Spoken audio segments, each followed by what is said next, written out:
Before we move on, I just want to point out that from here on out, we'll kind of just treat electrochemical potential the same as electric potential. We saw that actually they're definitely different, but linearly related to one another. In the context of physics, though, all we care about is how the battery behaves, not necessarily its detailed internal constituents, like if we connect a single resistor across a battery, what current does the resistor draw? That's it. We kind of cheat and say the potential difference across the battery is just the resulting current times the resistor's resistance.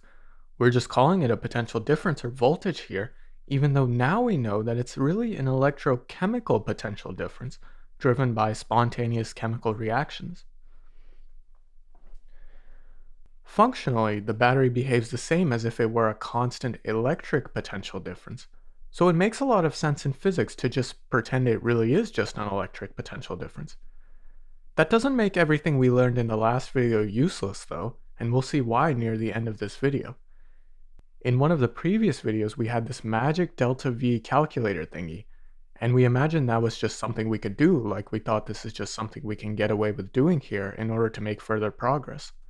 Well, this magic delta V calculator thingy, it exists in real life, and it even has a name. That name is the voltmeter. A voltmeter allows us to determine the difference in electric potential between any 2 points in a circuit. Amazingly, the operation of a voltmeter doesn't interfere with the workings of the actual circuit, so even if there's current between the 2 points, using a voltmeter won't disturb that current, and the voltage reading or potential difference reading we get between the 2 points is the actual potential difference, even if the voltmeter weren't connected to the circuit. With all the knowledge we have up to this point, you can imagine how incredibly useful such a device is, and they're still used in practice all the time. An ideal voltmeter has an infinite resistance, so that no current wants to flow through it when we connect it across some circuit. While we're at it, let's introduce another device called the ammeter. If we connect an ammeter within a circuit, then the ammeter will measure how much current flows through it. An ideal ammeter has zero resistance, so that there's no potential drop across it, which would end up changing the true current through the circuit. Now let's try something out. Why don't we take a battery and let's just use our voltmeter to measure the potential difference across the battery. Okay, 9 volts. Nice. Now, what if we connect this battery up to a light bulb in series with an ammeter? Let's say the light bulb has a resistance of 100 ohms. The voltmeter is going to tell us the potential difference across the battery, and the ammeter is going to tell us the current through the battery and the resistor. So with all the knowledge we have up to this point, what do we expect the readings to be? Current or no current, we expect the potential difference across the battery to just stay the same 9 volts. As for the current, we can calculate it using the definition of resistance across the light bulb. So the current is the potential difference across the battery, 9 volts, divided by the resistance of the bulb, 100 ohms, and that's just 0.09 amps, or 90 milliamps.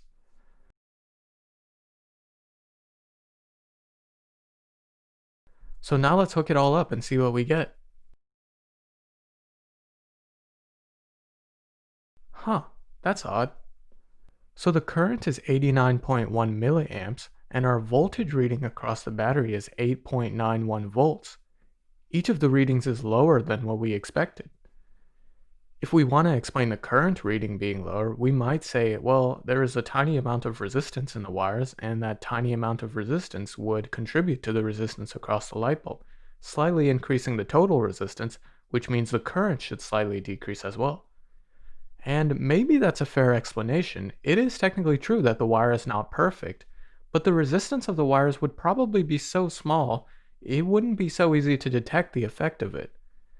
If that's not convincing, such an explanation would only explain why the current is smaller than normal. Even if there is resistance in the wiring, that doesn't explain why the potential difference across the battery is smaller. It's not a problem with our light bulb either. If we use another 100 ohm light bulb, we still have the same result.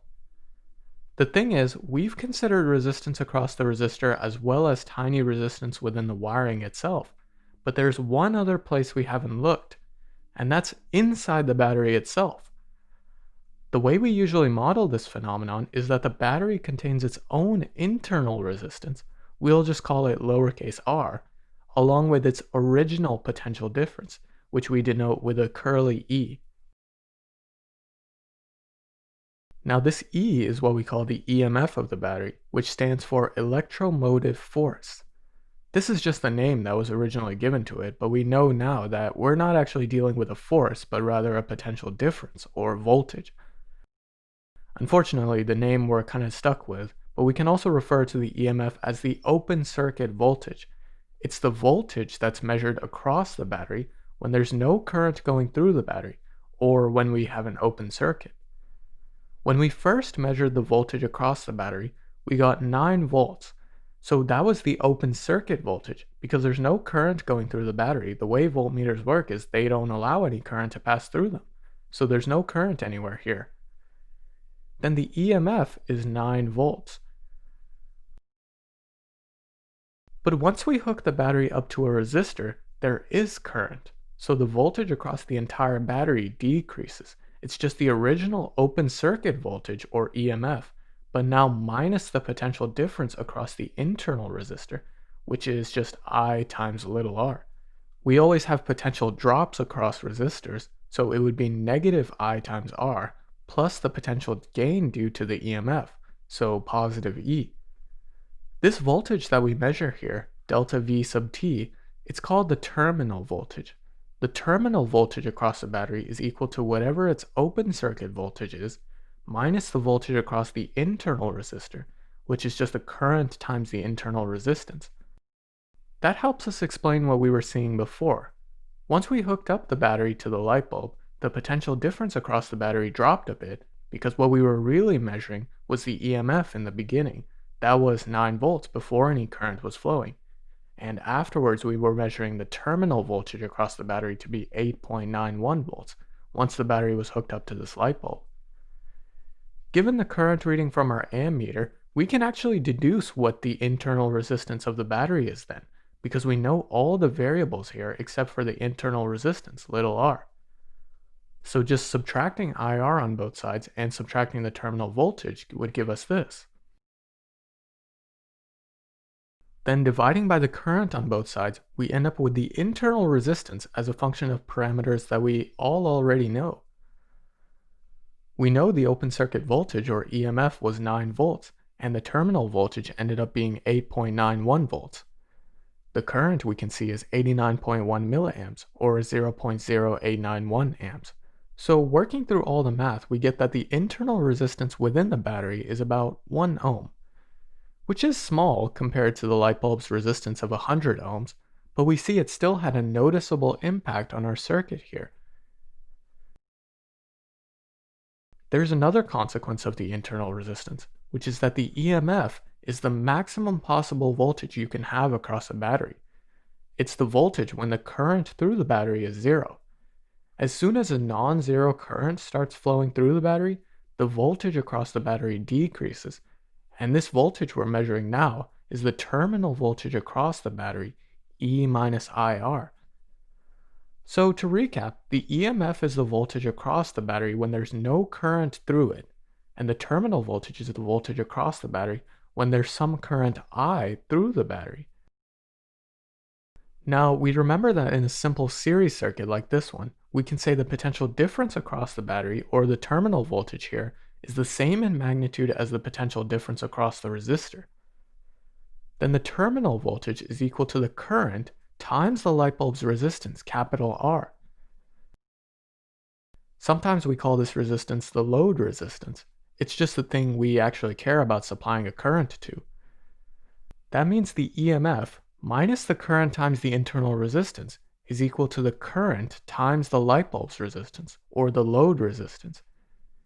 If we wanted to solve for the current, we have to add I times little r on both sides, and then we can factor out the I and divide everything else out. So what we see then is not only does the internal resistance of a battery put a cap on the maximum possible voltage across the battery, it also puts a cap on the maximum current you can get out of the battery.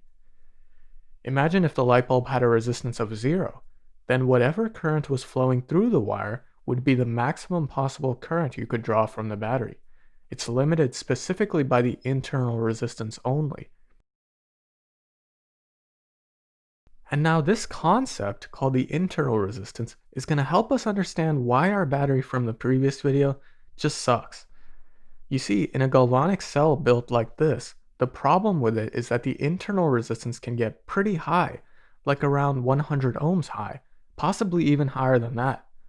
That's pretty problematic because it puts a drastic fundamental limit on the amount of current that the battery can produce, which we can actually calculate out. Assuming the internal resistance is 100 ohms and the EMF across this specific galvanic cell is 1.1 volts, the maximum possible current we could have would be the EMF divided by the internal resistance, which is 0.011 amps, or 11 milliamps. A pretty small amount of current, and that's with a resistance of 0 connected between the two terminals. Once we have an actual load, the current will be even less. So our problem as a battery designer then turns into a question of how can we lower the internal resistance across our battery. The ideal battery would have an internal resistance of 0 and no limit to the amount of current it can supply. But in reality, there is no such thing as an internal resistance of 0. All we can do is lower it as much as we can, but we can never get to 0. So let's think back to our battery here, with the negative terminal at the zinc plate and our positive terminal at the copper plate. It seems likely that the primary source of internal resistance is the salt bridge here, the internal connection between the two aqueous solutions. Thinking back to our expression for the resistance through a cylindrical conductor, we have rho L over A as the resistance. Maybe it's not appropriate to use this expression religiously here. I mean, we're dealing with an ionic solution in which the constituents can change at a whim and there are also porous plugs involved. How do we take those into account? But we can try to apply the same design principles for low resistance across a metal conductor as we would across this salt bridge here. So if we want to decrease the resistance through this salt bridge, which is kind of like the internal resistance of the battery in a way, one option is we can decrease the resistivity or increase the conductivity within the salt bridge. The conductivity for the most part depends on the actual amount of ions within the bridge. So if we increase the salt concentration inside, that has about the same effect as increasing the conductivity up to a point, and as a result could lower the internal resistance in the battery. So that's one option. Another option is we could decrease the length of the salt bridge, but in this situation we can only decrease the length so much. Beyond a certain point, we wouldn't even be connecting the solutions together, which would make our bridge totally useless.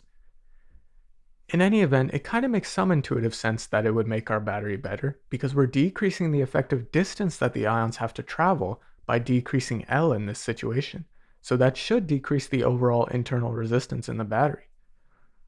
Our last option is to increase the cross-sectional area, and that we can do just by using a thicker salt bridge, or even multiple salt bridges to add more area into the mix.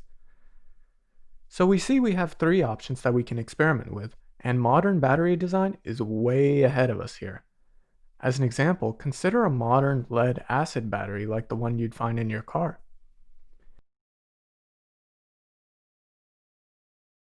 Inside, we've got a bunch of alternating plates of lead and lead dioxide. In between each of the plates, we have porous separators to keep the metal plates from touching each other. And everywhere else inside, we have aqueous sulfuric acid. This is a neat design of a battery in which we can use the same aqueous solution for both the cathode and the anode. Each has a different reaction with the acid. But without going into too much detail with respect to the chemical reactions and stuff, let's just take a look at one pair of plates. Now our first option for decreasing the internal resistance is to increase the concentration of the electrolyte, in this case increase the concentration of the sulfuric acid. But we gotta be careful because high concentrations of sulfuric acid can be extremely dangerous to all manner of bodily organs and functions. So the concentration of sulfuric acid in batteries is usually between around 15 to 35%, which is still really high, enough to dissolve human flesh and even cause an explosion. Now, what about decreasing the distance the ions need to travel? Because each plate ingeniously makes use of the same electrolyte solution, they can be arbitrarily close to one another, provided they don't actually touch each other or allow charge to flow between them, meaning we have no problem having a small distance between the plates. Our last option is to make use of a high cross-sectional area, and we can see that at work here as well. The area is much more visibly obvious than the length between the plates.